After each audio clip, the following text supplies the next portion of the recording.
Persyaratannya tuh, pemujanya harus berhubungan intim dengan sang siluman. Hai, selamat datang di Insomnia bareng gua Adit. Kali ini buat nemenin tidur kalian, gua mau nyeritain nih makhluk astral asal Indonesia bagian kedua. Buat kalian yang belum nonton bagian satunya, linknya ada di bawah ya. Dan buat kalian yang pengen ngedenger lanjutannya, jangan lupa ditekan tombol subscribe-nya ya, plus tombol notifikasinya. Terus, biar enak dengerin ceritanya, silakan gunakan headphone ataupun earphone yang kalian miliki, biar lebih enak gitu. Kalau udah, yuk kita mulai.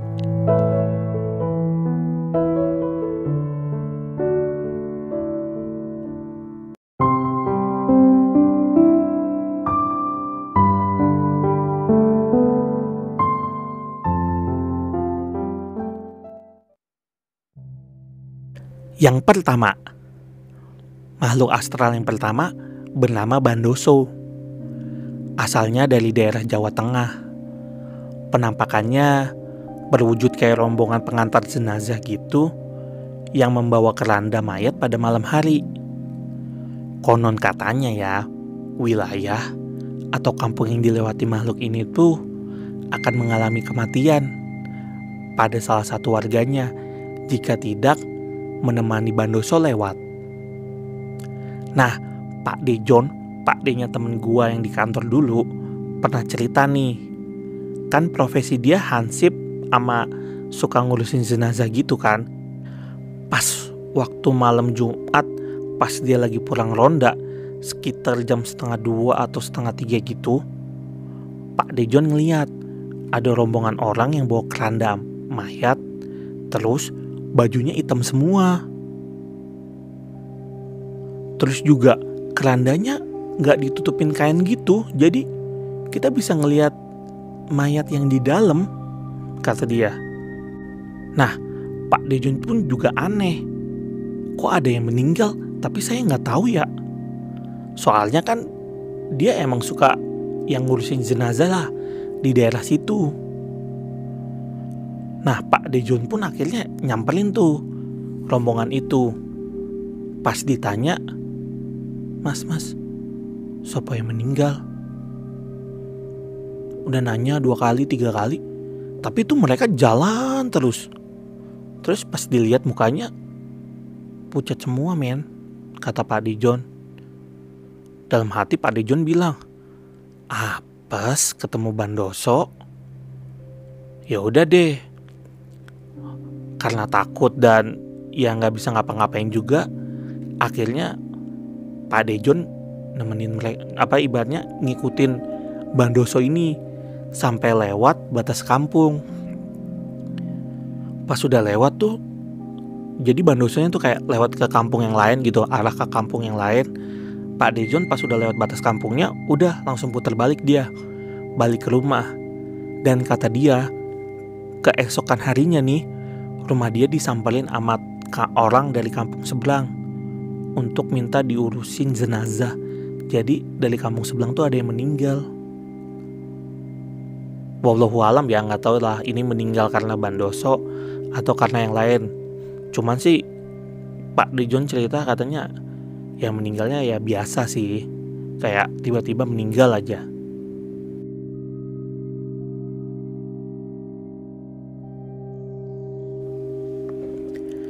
Yang kedua, makhluk astral yang kedua bernama Baru Kelinting. Asalnya dari Ponorogo, Jawa Timur. Penampakannya kayak ular raksasa gitu, berwarna kuning keemasan, dan suka muncul di sekitaran Telaga Ngebel. Kemunculan makhluk ini tuh dipercayai warga sebagai pertanda buruk bagi orang yang melihatnya. Menurut ceritanya nih, Baru Kelinting ini merupakan putra raja yang bertapa di Gunung Wilis. Pemuda ini saat bertapa berubah menjadi ular naga yang sangat besar. Menurut ceritanya, waktu dulu tuh warga desa di lereng Gunung Wilis pengen mengadakan pesta gitu. Mereka pun akhirnya berburu hewan di hutan. Namun saat mereka sedang beristirahat, salah seorang warga gak sengaja tuh nancepin belatinya ke akar pohon di dekat situ. Nah, pas ditancepin, ternyata akar itu bukan akar, melainkan ekor dari ular naga baru keliting. Ular itu pun terluka dan dibawa langsung oleh para warga untuk menjadikan hidangan makan malam. Saat mau dipotong, tiba-tiba ular itu tuh berubah menjadi manusia kembali. Setelah berubah, balu kelinting pun segera menancapkan sebuah lidi di tanah dan berpesan, siapapun yang bisa mencabut lidi ini, aku akan kembali menjadi ular dan kalian bisa memakan tubuhku. Akhirnya banyak warga tuh yang nyobain. Oh, gua aja. Pas dicobain semuanya ternyata gak ada tuh yang satupun yang bisa nyabut. Akhirnya balu kelinting pun mencabut sendiri lidi itu dan muncullah sumber air dari tempat lidi itu dicabut. Karena air yang terus keluar, lama-kelamaan desa itu tenggelam dan menjadi telaga. Oleh penduduk sekitar, akhirnya telaga itu disebut Telaga Ngebel. Terus juga nih, katanya sejak tahun 2011-an sampai sekarang lah, suka ada suara misterius gitu sama tanah yang bergerak yang berasal dari Telaga Ngebel. Yang ketiga, makhluk astral yang ketiga bernama Begu Ganjang. Asalnya dari daerah Sumatera Utara. Penampakannya bertumbuh tinggi, besar, wajahnya serem, punya taring, matanya besar melotot, terus rambutnya gimbal. Ya 11-12 sama genderuwo lah. Menurut legendanya nih, Begu Ganjang ini tuh bisa mengubah dirinya tuh lama semakin tinggi setiap kita melihat ke atas.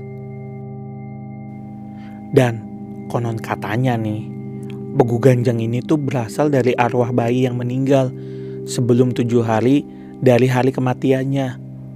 Organ bayi tersebut diculik oleh dukun, lalu diubahlah menjadi Begu Ganjang. Menurut cerita awalnya nih, Begu Ganjang awalnya dipelihara warga sebagai penjaga lahan pertanian ataupun perkebunan dari aksi-aksi pencurian. Tapi nih, karena sifat serakahnya manusia, membuat tugasnya Begu Ganjang lama-lama mulai melenceng. Yang dari awalnya tugasnya cuma menjadi sebagai penjaga, lama-lama ia diperintahkan untuk membunuh atau mencelakai orang lain, layaknya seperti santet. Yang keempat, makhluk yang keempat bernama Bongkok. Asalnya dari Palembang, Sumatera Selatan. Penampakannya mirip kayak seorang kakek tua yang bertubuh bongkok, berjas biru, dan menggunakan tongkat kayu. Tingginya sih sekitaran 2 meter lah, jadi cukup tinggi ya. Terus kakek ini tuh rambutnya kuning, kulitnya putih.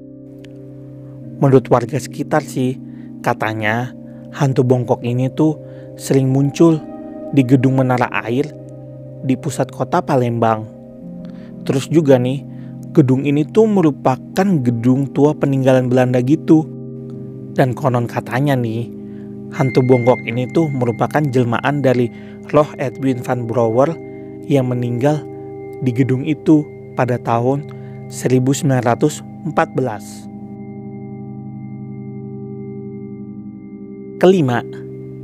Yang kelima bernama buaya putih. Penampakannya berwujud buaya, tapi warnanya putih semua. Banyak yang bilang makhluk ini tuh merupakan siluman yang disembah untuk mencari kekayaan dan kemuliaan. Konon katanya nih, siluman buaya putih ini tuh berjenis kelamin wanita. Jadi dia tuh hanya menerima cowok untuk bisa menjadi pesugihannya. Terus juga nih, dia ini agak sedikit berbeda dengan pesugihan-pesugihan lainnya. Karena persyaratannya tuh, pemujanya harus berhubungan intim dengan sang siluman buaya putih ini untuk mendapatkan kekayaan dan kemuliaan.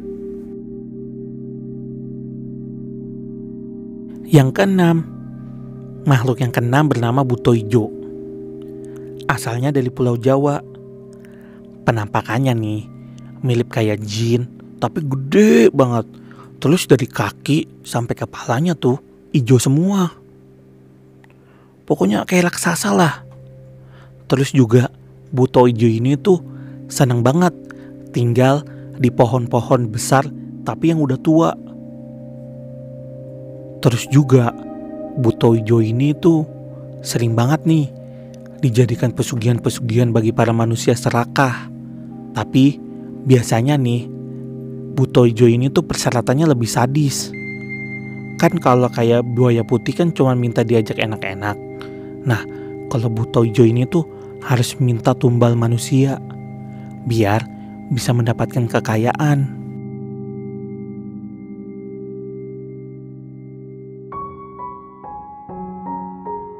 Oke, segitu dulu aja ya buat malam ini. Sisanya gue lanjut besok ya. Terima kasih banyak buat yang udah nonton sampai habis. Gimana? Udah pada ngantuk belum? Kalau udah, selamat tidur ya. Semoga kalian mimpi indah. Dan buat kalian yang belum tidur dan pengen ngedengerin lanjutannya, jangan lupa ditekan tombol subscribe-nya ya. Biar kalian bisa langsung dengerin cerita lainnya dari gue. Gue Adit.